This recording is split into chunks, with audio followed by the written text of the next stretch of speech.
রব্বি আউজুবিকা মিন হামাজাতি শায়াতিন। সালামুন আলাইকুম। কাছে এবং দূরে যে যেখান থেকে শুনছেন, আশা করি সকলে ভালো আছেন, সুস্থ আছেন।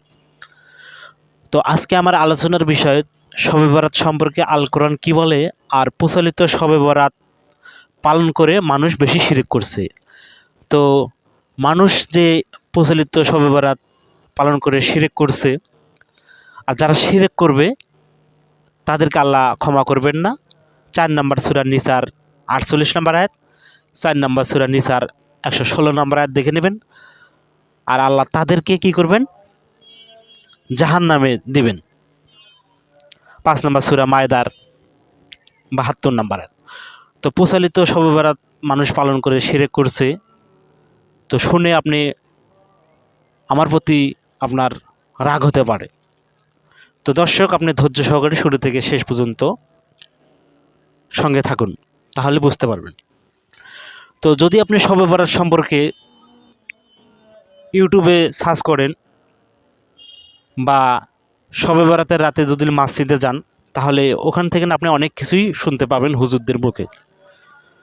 তো তারা বলে যে শবে বরাতের রাত যে এমন রাত, যে রাতে ইবাদত করলে আল্লাহ 1 বছরের জীবনের গোনা সব মাফ করে দেন। তারা আরও বলেন যে 1 বছরের রিজিক আল্লাহ নির্ধারণ করেন, 1 বছরের ভাগ্য নির্ধারণ করেন। আবার দেখবেন শবে বরাতের উদ্দেশ্যে রোজা রাখে। তো তাদেরকে যদি আপনি জিজ্ঞাসা করেন যে আপনি যে রোজা রাখছেন শবে বরাতের উদ্দেশ্যে, এর বিধান আপনি কই পেলেন? তখন তারা বলবে হুজুরেরা বলেছে, অথবা তারা বলবে যে বাপদাদাদেরকে আমরা করতে দেখেছি, তাই আমরা করে আসছি, করব। তাদের কাছে এই দুটি হচ্ছে দলিল। তো ঠিক তাদেরকে যদি আমরা একটু প্রশ্ন করি যে শবে বরাত সম্পর্কে আল্লাহ কোরআনে কি বলেছেন, শবে বরাত কি পালন করতে হবে, তখন কিন্তু তারা বলবে যে না, শবে বরাত সম্পর্কে রাসূল বলেছে। তো ভাই, রাসূল তো নিজের থেকে কোনো কিছু বানিয়ে বলবেন না। যদি বলতেন তাহলে আল্লাহ তার ডান হাত চেপে ধরতেন এবং কণ্ঠনালী কেটে দিতেন। 69 নম্বর সূরা হাক্কার আপনি যদি 43 নম্বর আয়াত, 44 নম্বর আয়াত, 45 নম্বর আয়াত পড়েন, তাহলে বুঝতে পারুন। তো রাসূল তো তাই মেনে চলেছে যা তার কাছে ওহী করা হয়েছে। 46 নম্বর সূরার 9 নম্বর আয়াত, যে আপনি বলুন, আমি রাসূলদের মধ্যে কোনো নতুন রাসূল নয়, আমি জানি না আমার সঙ্গে কী ব্যবহার করা হবে, তোমাদের সঙ্গেই বা কেমন ব্যবহার করা হবে। আমি তো তাই মেনে চলি যা আমার কাছে ওহী করা হয়, আর আমি একজন স্পষ্ট সতর্ককারী মাত্র। 10 নম্বর সূরা ইউনূসের আপনার 15 নম্বর আয়াতেও পাবেন যে রাসূল বলতেছেন যে আমি তাই মেনে চলি যা আমার কাছে ওহী করা হয়। তাহলে রাসূল ওহীর বাইরে কিছু অনুসরণ করেন নাই, পালন করেন নাই ইসলামের নামে। তাহলে আপনি যে করছেন, আপনি কার বিধানে করছেন? তা আপনি বলে বেড়াচ্ছেন যে রাসূল বিধান দিয়েছে, রাসূল এটি করেছে, রাসূল আমাদেরকে করতে নির্দেশ দিয়েছে। তো এর দলিল দেন আপনারা যে রাসূল বিধানদাতা। তো আসুন আমরা দেখব যে বিধানদাতা কে। তো আপনি বের করুন 12 নম্বর সূরা ইউসুফের 40 নম্বর আয়াত। তো দেখুন আপনি এখানে কি বলা হচ্ছে, তোমরা আল্লাহকে ছেড়ে নিছক কতগুলো নামের ইবাদত করো, সেগুলো তোমরা এবং তোমাদের বাপদাদারা সাব্যস্ত করে নিয়েছে। আল্লাহ এদের কোনো প্রমাণ অবতীর্ণ করেননি। আল্লাহ ছাড়া কারো বিধান দেওয়ার ক্ষমতা নেই। তিনি আদেশ দিয়েছেন যে তিনি ব্যতীত অন্য কারো ইবাদত করো না, এটাই সরল পথ, কিন্তু অধিকাংশ লোক তা জানে না। দর্শক, আপনি যদি আয়াতটি ভালো করে পড়েন তাহলে কিন্তু বুঝতে পারবেন যে তোমরা আল্লাহকে ছেড়ে নিছক কতগুলো নামের ইবাদত করো, যেমন শবে বরাতে জন্য ইবাদত করতে হবে, রোজা রাখতে হবে, কয় রাকাত নামাজ পড়তে হবে, এগুলো কিন্তু আল্লাহ নাজিল করেননি। এগুলোর কোনো প্রমাণ আল্লাহ কোরআনে দেননি, দলিল অবতীর্ণ করেননি। ঠিক আছে, আপনি এখানে দেখুন ভালো করে যে নামগুলো তোমরা এবং তোমাদের বাপদাদারা রেখেছে, এদের সম্পর্কে আল্লাহ কোনো আয়াত নাজিল করেনি বা দলিল অবতীর্ণ করেননি। আর কি বলেছেন আল্লাহ? আল্লাহ ছাড়া কারো বিধান দেওয়ার ক্ষমতা নেই। তাহলে আল্লাহ ছাড়া কারো বিধান দেওয়ার ক্ষমতা নেই, তাহলে নবী রাসূলরা বিধান দিতে পারে না। তিনি আদেশ দিয়েছেন যে তিনি ব্যতীত অন্য কারো ইবাদত করো না, এটা সরল পথ। যে শুধু আপনি আল্লাহর ইবাদত করবেন, এটাই হচ্ছে সরল পথ। কিন্তু অধিকাংশ লোক জানেন না। কেন জানেন না? তারা তো কোরআন পড়ে না, তারা তো জানে না কোরআন যে পরিপূর্ণ বিধান। তো আমরা তো এই পরিপূর্ণ বিধানে কোথাও পাই না যে শবে বরাত পালন করতে হবে এমন নির্দেশ আল্লাহর আছেন। তো শবে বরাতে কয় রাকাত নামাজ হবে, শবে বরাতের জন্য রোজা হবে কয়টি, এটি হচ্ছে পরের বিষয়। তো যারা শুনছেন, তো যদি আপনারা পেয়ে থাকেন কোরআনে যে শবে বরাত সম্পর্কে আল্লাহ আয়াত নাজিল করেছে, তো কত নম্বর সূরার কত নম্বর আয়াত আপনারা কমেন্টে আমাকে জানাবেন। তো এই যে শবে বরাতের জন্য আপনাকে রোজা রাখতে হবে, শবে বরাতের কয় রাকাত নামাজ পড়তে হবে, শবে বরাতের রাত আপনাকে জাগতে হবে আল্লাহর ইবাদত করার জন্য, তাহলে এগুলো কার বিধানে করছেন? সূরা আমরা ইউসুফেতে দেখলাম আল্লাহ ছাড়া কারো বিধান দেওয়ার ক্ষমতা নেই। তো আপনি কার বিধানে করছেন? এখন যার বিধানে করছেন সে হচ্ছে আপনার আল্লাহ। তো আল্লাহর সাথে যদি অন্য কারো আপনি বিধান মানেন, তাহলে কি আপনি মুশরিক না? আপনি কি শিরক করলেন না? আর যদি শিরক করেন তাহলে আপনি জাহান্নামে যাবেন, আল্লাহ আপনাকে কখনো ক্ষমা করবেন না। তো এখন বলতে পারেন যে আমরা তো ইমানদার। তো আল্লাহ নিজেই বলেন 12 নম্বর সূরা ইউসুফের 106 নম্বর আয়াতে যে মানুষের মধ্যে অনেক মানুষ আছে তারা ঈমান আনে কিন্তু সাথে সাথে শিরকও করে। তো আপনি চেক করে দেখুন যে আপনি কি আল্লাহর সাথে শিরক করছেন কি না। তো আল্লাহর সাথে শিরক কি? আল্লাহর হুকুম বিধানের সাথে যদি আপনি কাউকে শরিক করেন, কারো বিধান যদি আপনি মানেন ইসলামের নামে, ইবাদতের নামে, তাহলে আপনি কি আল্লাহর সাথে শরিক করলেন না? একটু চিন্তা করে দেখুন। তো আল্লাহ অনেক ইবাদত নষ্ট করে দিবেন, ধ্বংস করে দিবেন।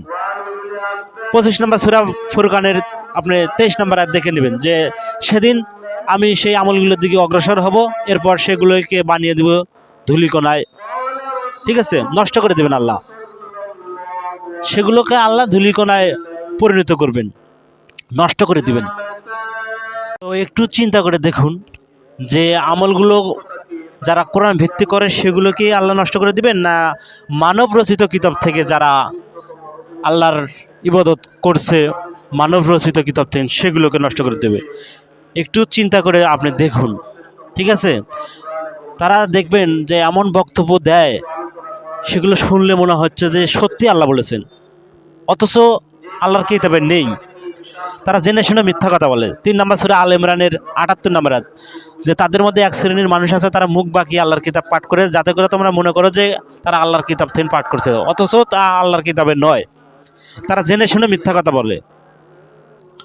তো আমাদের চেক করে দেখতে হবে যে কোনগুলি আল্লাহর কিতাবে আছে আর কোনগুলো মানব রচিত কিতাবে আছে।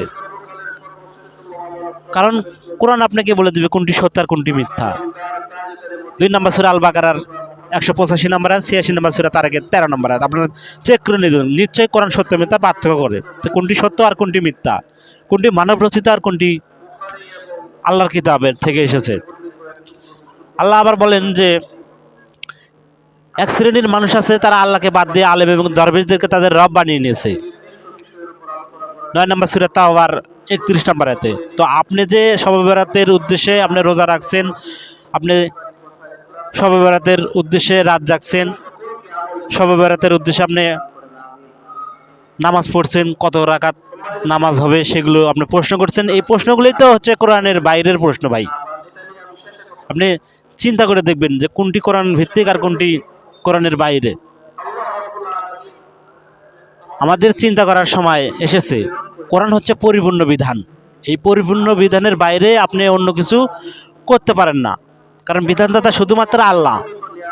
তারা আরও বলে কি জানেন, যে এই রাতে নাকি আল্লাহ প্রথম আসমানে নেমে আসেন, অথচ 50 নম্বর সূরার 16 নম্বর আয়াতে দেখতে পাই আমরা যে আল্লাহ মানুষ সৃষ্টি করেছেন আর মানুষের কি চাহিদা, কি তাদের চাওয়া পাওয়া সব আল্লাহ জানেন, আর আল্লাহ আছেন তার সাহারকের চেয়েও নিকটে। তাহলে আল্লাহকে আসমান থেকে কেন প্রথম আসমানে নেমে আসতে হবে? আর আল্লাহ যদি নেমে আসেন প্রথম আসমানে, তাহলে এই আয়াতটি কি মিথ্যা? মাআযাল্লাহ আউযুবিল্লাহি আন আকুনা মিনাল জাহিলিন। আমরা যেন এই সমস্ত জাহিলদের অন্তর্ভুক্ত না হই। আর তারা যে এই নামাজ পড়ছে এই নামাজগুলো সম্পূর্ণ মানব রচিত কোরআন ভিত্তিক নামাজ কিন্তু নয় ভাই। কেন নয়? তারা বলছে আল্লাহু আকবার, আল্লাহ হচ্ছে সর্বশ্রেষ্ঠ, আল্লাহ সবচেয়ে বড়। এটি কোরআনের কোন আয়াতে এসেছে আপনারা কেউ কি বলতে পারবেন? নেই। আপনারা ওখানে পড়ছেন দুরূদ শরীফ, আত্মাহিয়াতু, এগুলো কি কোরআনের আয়াত? এগুলো হচ্ছে মানব রচিত আয়াত। নবী কি নবীর উপরে দুরূদ পড়েছে? একটু চিন্তা করে দেখবেন ভাই। আপনারা নামাজে বলছেন কি যে কুল, আপনি বলুন আল্লাহুস সামাদ, বলুন আল্লাহ এক। আপনি কাকে বলছেন? ইন্না আয়তানা কাল কাউসার, নিশ্চয় আমি তোমাকে কাউসার দান করেছি। আপনি কাকে কাউসার দান করেছেন? আপনি নামাজে বলছেন আপনি বলুন আল্লাহ এক, আপনি কাকে বলছেন? বলতেছেন শোনো হে কাফের, বলো হে কাফের গোষ্ঠীরা। সূরা কাফিরুন পড়তেছেন আপনি, কুল আইয়ুল কাফিরুন, শোনো হে কাফেরেরা। এগুলো কাকে বলছেন আপনি? ধ্বংস হোক আবুল হাফেজ 2 হদ, এগুলো কাকে বলছেন? আপনি সূরা মায়েদার 6 নম্বর আয়াত পড়ছেন নামাজে, যেখানে বলা হচ্ছে তোমরা যদি পানি না পাও তাহলে মাটি দিয়ে, পবিত্র মাটি দিয়ে তায়াম্মুম করে নিও। তো ধরেন বাংলাদেশের চতুর্দিকে পানি, এখন আপনি এই আয়াতটি পড়ছেন, তো এটি কি হাস্যকর কথা নয়? আপনি সূরা বাকারার 222 নম্বর আয়াত পড়ছেন যে তারা তোমাকে জিজ্ঞাসা করে ঋতু সম্পর্কে, মহিলাদের মাসিক সম্পর্কে, তুমি বলে দিও যে এগুলো হচ্ছে কষ্টকর। তো আপনি কাকে বলছেন ভাই? এখন যদি আপনার ছেলে আপনার পাশে দাঁড়ায়, আপনার ভাই যদি দাঁড়ায়, আপনার পিতা যদি দাঁড়ায়, তাহলে তাদের সামনে কি এই প্রশ্ন, এই আয়াতগুলো আপনি পড়তে পারবেন? তারা যদি বাংলা অনুবাদ জানতো তাহলে তারা এখানে আপনার আশেপাশে থাকতো না। আপনি সূরা বাকারারই 222 অথবা 21 বলা আছে যে নারীরা হচ্ছে তোমাদের শস্যক্ষেত্র, তোমরা যেভাবে ইচ্ছা তাদের কাছে তোমরা সহবাস করো বা গমন করো। তো এটি কি আপনার ছেলের সামনে আপনি পড়তে পারবেন না? মসজিদে তো আপনি গিয়েছেন, শুধু একা যাননি, আপনার ছেলেও গেছে ওখানে, আপনার চাচা গেছে, আপনার পিতা গেছে, তো আপনি কি এখানে পড়তে পারবেন? তো আসলে আমাদেরকে আয়াতগুলো নিয়ে একটু ভাবার দরকার, আমরা কি বলছি। আবার দেখেন এই শবে বরাতের রাতে তারা এমনভাবে ইবাদত করছে মনে হচ্ছে যে এরা এত ভালো লোক। আমি ধরে নিলাম প্রচলিত নামাজের কথাই ধরে নিলাম যে হ্যাঁ এটা আছে। তো আপনি যে নামাজ পড়ছেন, অথচ সূরা আনকাবুতের 29 নম্বর সূরা আনকাবুতের 45 বলা হচ্ছে যে যারা কিতাব পাঠ করে এবং সালাত কায়েম করে, নিশ্চয়ই সালাত মানুষের অশ্লীলতার কাছ থেকে বিরত রাখে। তো আপনি একটু লক্ষ্য করে দেখুন যে এই সালাত বা এই নামাজ তাদের কি অশ্লীলতার কাছ থেকে বিরত রাখছে? আমি দেখছি যারা ইবাদত নামাজ বন্দেগী যারা বেশি করে করছে, তারাই আরও শয়তানি কাজ বেশি করে করছে। রমজান মাস আসলে আপনারা বুঝতে পারবেন, রমজান মাস আসলে এই মুসলমানের দেশে তারা আরও সব কিছুর দাম বাড়িয়ে দেয়। তাহলে তারা কোন নামাজ পড়ছে একটু চিন্তা করে দেখার দরকার। তাহলে আল্লাহ আমাদেরকে কোন সালাতের নির্দেশ দিয়েছেন আমাদেরকে জানতে হবে কোরআন থেকে ভাই। তারা আল্লাহকে একটি সময়ের মধ্যে নির্ধারণ করে দিচ্ছে, একটি রাতের জন্য তারা নির্ধারণ করছে যে এই রাতে আল্লাহ ইবাদত কবুল করে। অথচ সূরা বাকারার 286-তে আমরা দেখতে পাই যে আমার বান্দারা আমার সম্পর্কে প্রশ্ন করে, তো যারা আমার কাছে প্রার্থনা করে আমি তাদের প্রার্থনা কবুল করি। যখন আল্লাহর বান্দারা আল্লাহর কাছে প্রার্থনা করে তখনই আল্লাহ কবুল করে নেন। আর আপনারা বানিয়েছেন কোনো একটি রাতের জন্য আল্লাহকে, যে আল্লাহ এই রাতে আল্লাহকে ডাকলে আল্লাহ খুশি হন, এই রাতে ডাকলে আল্লাহ আপনার জীবনের গুনাহ মাফ করে দেন, এই রাতে আল্লাহ প্রথম আসমানে নেমে আসেন। ভাই এগুলো কোথায় পেয়েছেন? এগুলো হচ্ছে সম্পূর্ণ আপনাদের মানব রচিত, এটা হচ্ছে ধর্ম ব্যবসা। এই রাতে দেখবেন এই মোল্লারা মানুষের কাছে তারা এই ধর্মের কথাবার্তা বলে, তাদের মানব রচিত কথাবার্তা বলে তাদের কাছে টাকা নেওয়া। অথচ কোরআন যারা টাকা নেয় তাদের বলছে যে তারা জাহান্নামের আগুন ঢোকায়। আপনারা দেখে নেবেন আয়াতগুলো, কোরআনের পড়লেই বুঝতে পারবেন। সূরা বাকারার 100 সম্ভবত 75 নম্বর আয়াতে বলা হয়েছে যে আমার আয়াতের বিনিময়ে যারা বিনিময় গ্রহণ করে তারা জাহান্নামের আগুন ঢুকেছে নিজেদের পেটে। এদেরকে আল্লাহ পবিত্র করবে না, এদের সাথে কোনো কথা বলবে না আল্লাহ। তাহলে দেখুন কত বড় আল্লাহ এখানে শাস্তির কথা বলেছেন। তারা জাহান্নামের আগুন ঢুকছে নিজেদের পেটে। এই আয়াতগুলো কোনো দিন কোনো মসজিদে কোনো হুজুরের মুখে শুনবেন না। তারা শুধু বলবে যে আপনাকে নামাজ পড়তে হবে। তো নামাজ কেমনে পড়তে হবে সেটি রাসূল শিক্ষা দিয়েছে। রাসূলকে কে শিক্ষা দিয়েছে তখন আর উত্তর নেই। তো এইগুলো হচ্ছে মানবরচিত বিধান। মানবরচিত বিধানে যদি আপনি চলেন তাহলে আপনি হবেন মুশরিক, আপনি হবেন জাহান্নামী, এতে কোনো সন্দেহ নেই।